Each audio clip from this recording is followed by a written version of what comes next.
It was the largest moving object humanity had ever built. 269 meters of steel, 11 stories tall. They called it practically impossible to sink. And on the fifth night of its very first voyage, it vanished into the bottom of the ocean in 2 hours and 40 minutes, taking more than 1,500 people down with it. This is the story of the Titanic, not the one from the movie, the real one. It's April 10th, 1912, in the port of Southampton, England. Moored at the dock is the RMS Titanic from the British White Star Line. It's the most luxurious ship ever built, and that morning it will set sail for New York on its maiden voyage. Four giant funnels cut across the sky. One of them, by the way, was fake, pure decoration, meant to make the ship look even more imposing. But its story began 3 years earlier, on the other side of the sea. In Belfast, Ireland, at the Harland and Wolff shipyard, thousands of workers spent years raising that hull of steel. It was so huge they had to build an entirely new structure just to hold it. The Titanic wasn't born in an elegant harbor. It was born in the noise, the fire, and the sweat of one of the greatest feats of engineering of its age. To hold it all together, the workers drove in, by hand, more than 3 million iron rivets. They heated each rivet until it glowed red-hot and hammered it into the steel plates, one by one. Remember that detail. Decades later, scientists would discover that some of those rivets, precisely in the part that struck the ice, were made of iron weaker than it should have been. When it was finished, the Titanic became the pride of an entire empire. The newspapers described it as a triumph, a marvel, a floating city that nature itself could never bring down. And one word stuck: unsinkable. Nobody said it in exactly those terms, spelled out. But everyone, from the engineer to the passenger, believed it. And believing it was part of the problem. This is one of the few real photographs of the Titanic setting sail from Southampton in 1912. Notice the size. That wasn't just a ship. It was a symbol of everything humanity thought it had already conquered. The sea, the distance, the fear. Few people on board imagined they were looking at it for the last time. Inside, the Titanic was another world. At the heart of the ship stood the grand staircase, crowned by a glass dome, with carved oak, gilded balusters, and crystal chandeliers. The light fell softly over the steps. It was the most photographed setting on the ship, the place where first class came down to dinner as if walking into a palace. And first class truly was a world apart. Men in tailcoats and top hats, women in embroidered gowns and jewels, some of the richest names on the planet. There were American millionaires, English aristocrats, owners of entire industries. To them, the Titanic was just another elegant ballroom, this time, one that crossed the Atlantic. One deck below, second class. Teachers, clergymen, merchants, middle-class families in their finest Sunday clothes. There was a piano, dark wood, a comfortable atmosphere. Curiously, second class on the Titanic was as good as first class on many other ships of the day. No one there felt poor. And then there was third class, the one the movie shows dancing, and the one history tends to forget. Plain wooden tables, modest meals, and one detail that changes everything. Most of these people were immigrants. They were sailing to America in search of a new life. For them, the Titanic wasn't luxury. It was hope. The ship stopped in Ireland, at Queenstown, to pick up its last passengers. Whole families climbed aboard with small trunks and faces full of expectation. Many had never seen the sea up so close. They were leaving everything behind to start over from nothing, on the other side of the Atlantic. Less than 5 days later, most of them would no longer be alive. In command of all of it was Captain Edward Smith. 62 years old, white-bearded, the most respected and best-paid officer in the White Star Line. The Titanic was to be his last voyage before retirement. It was meant to be the crowning of a flawless career, the peaceful close of a lifetime at sea. Among the nearly 900 crew members was a young Irish stewardess named Violet. In her early 20s, her uniform immaculate, her job to keep the first-class cabins perfect, fresh flowers, folded sheets, everything in its place. Remember her name too. Violet will reappear at the end of this story in a way you won't expect. Beneath all the luxury, the Titanic was a machine. steam engines the size of buildings, tons of coal, and the detail that became legend, 16 watertight compartments. The idea was brilliant. If the hull was breached, steel doors would close and seal the water into a single compartment. The ship could stay afloat even with 4 of them flooded. That's why they called it Unsinkable. Sunday, April 14th, 1912. The 4th day of the voyage. The cold sun was shining and passengers strolled the deck, bundled up, at ease. Children played, couples chatted in the deck chairs. The Atlantic was calm as a mirror. It was the last full afternoon of peace those people would ever live. Meanwhile, in a small room on the ship, 2 young operators worked without stopping. It was the wireless telegraph room, the most modern technology of the age. That day, several warnings arrived from other ships. Ice ahead. A lot of ice. But the operators were busy sending personal messages for the wealthy passengers. Some of the iceberg warnings never reached the bridge. Night fell, and it was a strange night. There was no moon. There was no wind. The sea was absolutely smooth, without a single wave. That may sound beautiful, but it was dangerous. With no waves breaking against its base, an iceberg makes no foam, no glint, no warning. On a night with no moon and no swell, the ice stays invisible until the very last second. This is the iceberg believed to have sunk the Titanic, photographed days later by another ship, with a dark streak of red paint still visible on the ice, the mark left by the hull that scraped against it. A piece of ice, adrift in the middle of nowhere, waiting 10,000 years for that exact encounter. High on the mast, at the coldest and loneliest point of the ship, 2 lookouts shivered in the crow's nest. One of them was named Frederick Fleet, and there was an absurd problem. The binoculars for the crow's nest had gone missing at the start of the voyage. No one knew where they were. That night, the only eyes the Titanic had against the ocean were bare ones. 11:39 at night. Fleet spots something rising out of the darkness, dead ahead. A black mass, taller than the ship. He pulls the bell cord 3 times and shouts down the phone the words no one wanted to hear. Iceberg, right ahead. On the bridge, the officer tries to steer away. But 37 seconds is not enough to turn the largest ship in the world.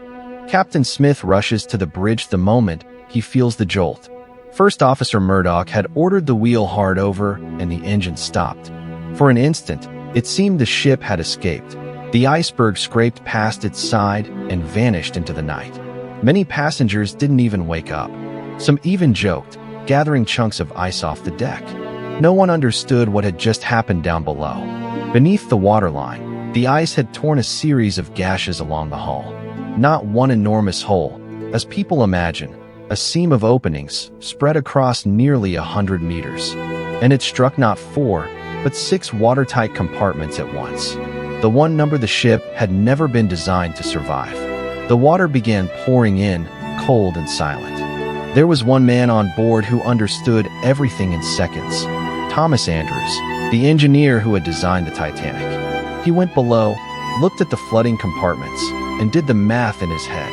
6 compartments open. The ship would sink by the bow, pulling water from one into the next, like an ice tray filling little by little. There was nothing to be done. It was only a matter of time. Andrews went back up and told Captain Smith the hardest truth of the night. The Titanic had, at most, an hour and a half to live. Smith looked at him in silence. Both men knew the second half of the equation, the part no one had wanted to think about before. There were more than 2,200 people on board, and lifeboats for barely over 1,000. The captain gave the order. The radio operators began transmitting the call for help, the international distress code of the time. And in the middle of the night, they did something almost unheard of. They also began sending a newer, more modern code that almost no one used yet. 3 letters that would become famous forever. SOS. With no quick answer over the radio, the Titanic tried the oldest method of the sea. Distress rockets. One by one, they climbed and burst white against the dark sky, lighting up for a second the frozen sea far below. A ship firing white rockets in the middle of the Atlantic could only mean one thing: desperation. But someone had to be watching. And the most tragic part is that there was, in fact, someone near. On the horizon, you could see the lights of another ship, so close that many passengers pointed at it with hope. It was probably the Californian. But that ship's radio operator had gone asleep. No one saw the rockets as a call for help. The light stayed there, motionless, all night long, never answering. On deck, the crew began uncovering the lifeboats, pulling back the canvas with contained urgency. And here is the number that haunts the story of the Titanic to this day: 20 lifeboats. 20 for more than 2,200 people. And it wasn't for lack of money. It was because the law of the time only required that many, and because too many boats, they said, cluttered the view from the deck. The passengers came up to the deck confused. It was cold, many were in pajamas under their coats, and no one truly believed the ship could sink. After all, it was the Titanic. The crew, trying to avoid panic, kept reinforcing the idea, it's just a precaution. Stay calm. And it was that calm, that blind trust in the ship, that sent the first lifeboats down almost empty. Then came the order that decided who would live and who would die. Women and children first. Picture the scene. An officer helps a mother and her children into a boat, swaying over the dark abyss. On the other side, at the railing, the husband stays behind. A silent goodbye, knowing it's probably the last. That repeated itself, boat after boat, all night long. In the middle of the chaos, the young stewardess Violet did what she could. She went cabin to cabin, gathering the frightened women, calming those who wept, leading them all up to the deck. Then someone placed a baby in her arms and ordered her into a boat. She went down to the sea holding that child, not knowing if she'd survive. Remember this, Violet will come back. Not everyone acted with greatness. The chairman of the White Star Line, the man who owned the ship's company, quietly stepped into a boat with empty seats and saved himself. He would spend the rest of his life pointed at as the coward who survived while third-class children drowned. History doesn't judge him here. It only records that he stepped in. And as the ship sank, one of the most remembered gestures of that night took place. The Titanic's orchestra gathered on deck, still in full evening dress, and began to play. They didn't stop. They played to give courage, to hold back the panic, so that those people would have, in the end, some dignity. None of the musicians survived. They all kept playing until the sea reached them. Far below, in the engine rooms, another group of heroes fought in the dark. The stokers, covered in coal, kept feeding the boilers and the pumps until the very last possible moment. It was thanks to them that the Titanic's light stayed on almost until the end, giving the boats a chance to see and the people a chance not to die in absolute darkness. Little by little, the ship began to tilt. From the boats, already on the water, the survivors watched the Titanic's lit rows of portholes lean slowly forward, sinking into the water inch by inch. It was an image impossible to forget. The largest ship in the world, all lit up, sinking in silence beneath a sky full of stars.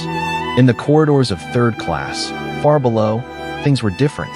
Many immigrants tried to find their way up through a maze of stairs and steel gates. Some of those gates, the accounts say, stayed shut too long. The people who had dreamed of a new life in America were trying, in the dark, simply to find the way out. The water rose up the grand staircase, that very one that had been the ship's pride. The carved oak steps, the chandeliers still lit, all of it swallowed slowly by the freezing water. The most beautiful room in the world became a silent aquarium. It was the perfect, cruel image of what was happening. The luxury, the pride, the certainty, all of it drowning together. 2 a.m. The bow was already completely submerged, and the stern began to rise out of the sea, tilting more and more, at a terrifying angle. Hundreds of portholes still glowed against the night. The people who remained clung to whatever they could, sliding backward, as the ship's rear rose like a black mountain against the stars. 2:20 a.m. The strain on the steel is too great. With a roar the survivors would describe for the rest of their lives, the Titanic breaks in two at the surface. The stern falls back for an instant, then rises almost vertical, like a black finger pointing at the sky. And then the lights go out all at once. Silence. And the ship disappears into the sea. What remained was the silence. The boats floated on a black, smooth ocean, under a sky of absurdly clear stars. It was so cold the air itself hurt, and most of the boats, afraid of capsizing, never went back for those in the water. Of the more than 1,500 people left behind, almost no one survived that freezing night. Far away, a ship had been racing through the dark for hours. It was the Carpathia, which had picked up the distress call and was coming at full speed, risking its own hull in the same ice field. When the sun rose, the Carpathia's crew saw a heartbreaking sight. The horizon was dotted with tiny lifeboats, lost among icebergs, adrift in the middle of nowhere. This is a real photograph of one of the Titanic's lifeboats approaching the Carpathia at dawn. Look closely. Every dot inside it is a person who spent the whole night in the cold, watching the ship sink, not knowing if anyone would come. They are among the few who survived, and they are the proof that all of it really happened. One by one, the survivors climbed aboard the Carpathia, wrapped in blankets, exhausted, many still in nightgowns or work uniforms. There were widows who had just seen their husbands for the last time, children who had lost their parents, and that heavy silence of people who had survived something that should not have been possible. On the decks of the Carpathia, the survivors kept looking back toward the empty stretch of sea where, only hours before, the largest ship in the world had existed. There was nothing left there. No large wreckage, no sign, only water. That morning of April 15th, 1912, changed the world, and changed forever humanity's relationship with its own arrogance. 3 days later, the Carpathia reached New York on a rainy night, and the dock was packed with a silent crowd. Thousands of people under umbrellas, waiting in the rain, their faces tense. Husbands, wives, children, waiting for a list of names. Some would be reunited with the ones they loved. Most would receive the worst news of their lives. As the survivors came ashore one by one, a band played a hymn on the dock. Women wrapped in donated blankets. Orphans clutching notes with the names of strangers who would care for them. An entire nation stopped to weep that night. And on the other side of the ocean, one particular city in England wept more than any other. The next day, the whole world woke to the same headline: Titanic sinks. In every language, in every capital, people read and reread it in disbelief. How? The unsinkable ship, the largest in the world, on its maiden voyage? The tragedy was so shocking precisely because it contradicted everything that age believed about itself. The investigations began. In the United States and in England, rooms full of officials heard, for weeks, the testimony of the survivors. How could a ship like that sink? Why were there too few boats? Why were the ice warnings ignored? The answers were painful, and they would change the laws of the sea for every ship that would ever exist afterward. As for Captain Edward Smith, he went down with his own ship, as tradition demands. History never reached a consensus on his guilt for keeping the speed up in a sea of ice. But it kept a dignified image of him, an old commander on his last voyage before retirement, who stayed at his post until the end. In Southampton, the mourning was of a scale hard to imagine. Most of the Titanic's crew came from that city. In a single night, Southampton lost hundreds of its sons. Entire streets went into mourning at the same time. To this day, bronze plaques in the city keep the names of the sailors and the musicians who never came home. And in Belfast, where the ship had been born, they raised a marble memorial with the names of the workers who built the Titanic and later died on it. It's a bitter irony of history. The same hands that drove in the 3 million rivets ended up on board. On the night the work of their lives went to the bottom.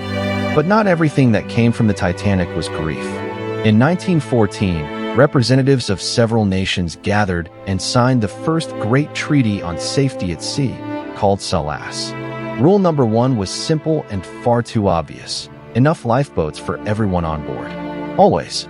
Every life jacket that exists today on a ship or a plane came, at its root, from that night. The International Ice Patrol was also born. After the Titanic, the United States began permanently watching the North Atlantic, tracking every drifting iceberg to warn the ships.